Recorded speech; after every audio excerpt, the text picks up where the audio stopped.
What's up, Bills fans? Another fun Sunday of Buffalo Bill football. And I'm not gonna, I'll talk about the game probably a little bit, but uh, I'm not into moral victories. I'm not gonna, and I think that's where most Bill fans are these days. They want to talk about, well, the team was competitive. Oh, at least Fitz put up good stats. Um, Stevie Johnson tore up Revis for most of the game, aside from the drop, etc., etc. I don't want to hear it. The facts are they still lost, and they lost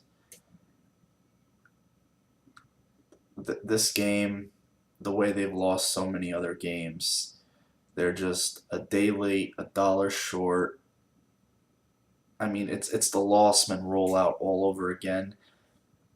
Not so much that one play that killed him, just the accumulation of dumb things. I mean, the Rayner shank, Stevie with the penalty. He dropped the pass, yeah.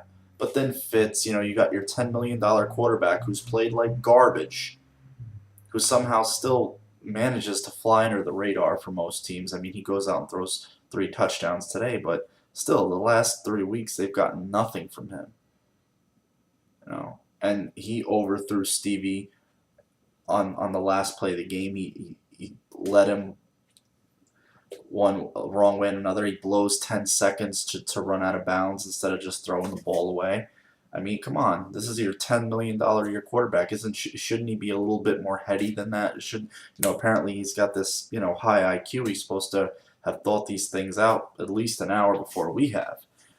Apparently not. And, and there's not a foregone conclusion Stevie would have scored. It was like, oh, he would have walked into the end zone. And we don't know that. So either way, I mean, we can nitpick about things here and there.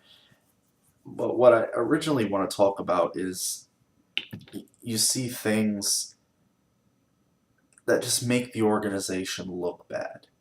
And I'm talking about personnel things. Like last week, you have, Levitri. They're just in love with moving Levitri everywhere. And he goes out and plays center and just piss poor game. And you ask yourself, well, why didn't they use Urbic last week? Shouldn't you know your personnel? Well, they moved Urbic to center the game, the Cowboys game when Wood got hurt. Why didn't Urbic start at center then? It's about knowing your personnel. It's about, maybe it is a little bit about them letting Handgartner go to save the money. Yeah, it is. Because I do want the best 53 guys available, irregardless of money. Then, they have a player, and I'm not a big fan of this guy, and that's why I'm not going to get on Stevie about celebration, because you got Maven out there every other play. And granted, he had 2 sacks, and I'm going to talk about that, motioning and gesturing towards the Bills sideline. So, Stevie goes out there and gets a touchdown and, talks his junk. It is what it is. But you have this coaching staff and pretty much the front office too. They just pretty much sat this guy and said he's not one of our guys. And, the Jets are finding a way to use him. Granted, he's not an every down player. He's not Clay Matthews Jr. He's not Brian Arakpo, but they're finding a way to get him on the field and I don't want to hear Bills fans are just trying to make themselves feel better if they're saying, "Oh, he's a product of the system." Aren't players a product of their systems? Come on, that's an excuse and it's a cop out. Fact is, the guy has 5 sacks, and you know what? I'd sign up for 5 sacks right now because this team cannot. They couldn't make an old lady uncomfortable back there. They And I'm looking at a quarterback that's easily rattled in Mark Sanchez. This guy will get happy feet he's pretty much untouched the whole game. I think he got hit once, and on the 2 times the Bills do blitz, they blitz their safeties and leave themselves shorthanded on the back end. They did it twice, both on the last drive. The one pass where Plax he made a great catch. What can you say? And then the one pass to Santonio Holmes. The safeties were the safety. The DB came. Sanchez scrambled out and hit him. It's I mean, this team just cannot get a pass rush, and to me, it just goes back to like Maben's not their guy. They didn't draft this guy, so we don't want to be bothered with him. But you know what? We're gonna pin all our hopes to regenerate this team's pass rush on Sean Merriman, a guy who hasn't been able to play in about 3.5 years. That's what this organization and front office sold as a bill of goods, and that's what I'm talking about. It makes the organization look incompetent. Like last season when they go into the season and say, well, Edwards is our starter, and then after 2 weeks, well, 3 weeks, because Fitz started the Pats game, they cut him. Then the whole thing with Marshawn Lynch, they first game they start Spiller, as you remember, against the Dolphins, and he bombed. As he showed today, he's just so tentative to run up inside. He did have a few good runs up and inside as the game wore on, which I was encouraged about, but still he doesn't hit it up in there hard enough. And then they put Marshawn out there. And it happened with Jaron. It happened, and it happened with Gailey in the beginning. And granted, Fred Jackson's injured, but you know what? He wasn't their guy. He's not their guy. And how much more did you need to see to know that we all knew that Fred Jackson was the best running back on the team 2 years ago, 3 years ago? We knew that. But you know what? They're so in love with getting their guys. And who they sign and who they re-sign. It's like they go in and just a myriad of crap from last year. This whole draft class from last year is just, it is just, oof. I mean, 9 or 10 just useless bodies. I mean, you had Troop was a scratch today, but you wouldn't have known if he was in there or not. You really wouldn't have. It's not like the Jets really lit it up in the running game, but still, it was. What does Torrell Troop do? Your second round draft pick from a year ago. Not a whole hell of a lot. I mean, but same goes for a lot of guys. And that's more to my point. They don't hit on anybody. They're all last year. They're all get their panties in a twist to re-sign Chris Kelsay. You're telling me you can't go out and find a guy that's better than Chris Kelsay, a guy who's been a mainstay on a average defense at best year after year, a team that woefully lacks any type of impact players in the front seven of that defense. You're telling me you can't, as an organization, go out and find somebody to play linebacker better than Chris Kelsay. Better yet, you can't find somebody on your own roster that can play outside linebacker other than a former reserve defensive tackle, Spencer Johnson. That, to me, is wow. They can't even decide what defense they want to play from week to week. 1 week they're a 4-3, 1 week they're a 3-4, the hybrid. Just stop with that stuff. Pick something and just do it. It's just, and you know what, that it didn't matter if the offense went out and scored 28 points today or whatever they needed, because the Jets would have scored 29.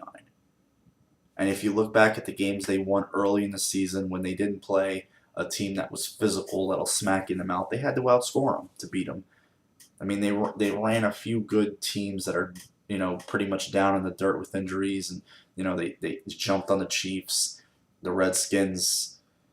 I mean, them getting 10 sacks against John Beck is an indictment of John Beck. I mean, it didn't represent what the Bills' pass rush really is. I mean, take away those 10 sacks. What do they have? What do they have for the season if they don't have those 6 as a team? That is, wow, let that sink in. 6 sacks as a team. Minus that game.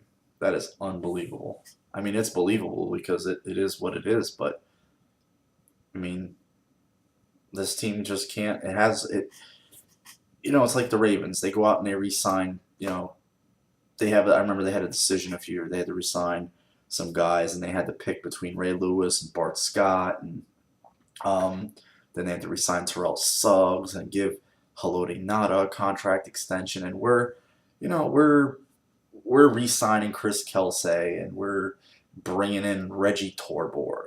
It's the same old average Ralph Wilson bargain basement football, and it has been that for forever. I mean, that we had one good run in the whole franchise's history in the Super Bowl era, anyway. And this is a guy who took Wade Phillips to court for over $100,000. If you guys remember that one, didn't want to pay him 100,000, and we're right back to talking about, what, this thing will never turn around till, unfortunately, it's as bad as it is to say, until Ralph passes, new energetic ownership comes in, younger ownership, and brings in, you see football teams that really turn around. They're run by younger guys. They are. They're run by younger GMs, younger coaches, people that are in touch with the game and in touch with what's happening. Not, I think Gailey's a good offensive coach, but you see him asked in press conferences time and time again. Well, they'll ask him about the defense, and he says, "Well, I'm over there working on offensive stuff." But, bro, you're the head coach. You're supposed to have an idea and control of everything that goes on. Stevie goes out there and kills your team with a 15-yard penalty, but you're going to sit other guys for blown assignments. I mean, you got to have everybody has to be accountable. And right now, it's just like, it's a sinking ship, and everybody seems to be out for themselves, and it just doesn't look. It looks dysfunctional, looks unprofessional, and then we're right back to 4 weeks ago, and the whiteout. What was the first thing we see before that game starts? You got LaDainian Tomlinson rallying the troops with the Jets, and what does he say? It's the same old Bills. You know what? He was right.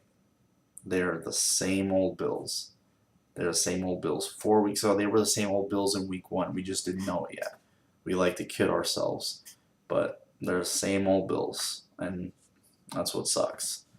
And I think we're most disappointed is we as Bills fans just felt like this much we could just peek our head out and say, we are Bills fans. I do tell people I'm a Bills fan, but we want to walk around and say, we're Bills fans. We deserve to finally have a winner, etc., etc. But it doesn't look like it's going to happen anytime soon. I mean, again, I'm not into moral victories. I'm not content being, 5 and whatever and saying, hey, we have one more win than we have. No. That's when you knew it was going downhill, when they started losing games and it was like, oh, we're 5-2, 5-3, oh, we won 4 all last year. No, that's winning is winning, losing is losing. You know what I mean? It's like, that's why I laugh my ass off, and people, Tebow won't throw for 300 yards. He won't, light up your fantasy league, but you know what? He's gonna drive you down and win the game, or not make mistakes that are gonna kill you, And he hasn't done it much, but he's done it enough to start building a track record. Not saying he would, about the Bills not getting him or anything. I'm just using him as a, an example of, winning is winning, losing is losing, irregardless of how it gets done. Like Sanchez today didn't have the cleanest game, didn't have the best, but you know what? Threw 4 touchdown passes and winning score, and it's been to the playoffs, and he's been to AFC championships. It's a hell of a lot more than the Bills have done. So until then, Bills fans, I don't know what's gonna happen. I don't really care where they draft, who they draft, because you know what? As history has shown us, they just don't draft the right guys. They don't draft the right guys. They don't re-sign the right guys. They don't sign the right guys. So until what I said prior happens, I just don't see this thing going in any positive direction. All right, Bills fans, try and have a good week after your holiday weekend, and take care.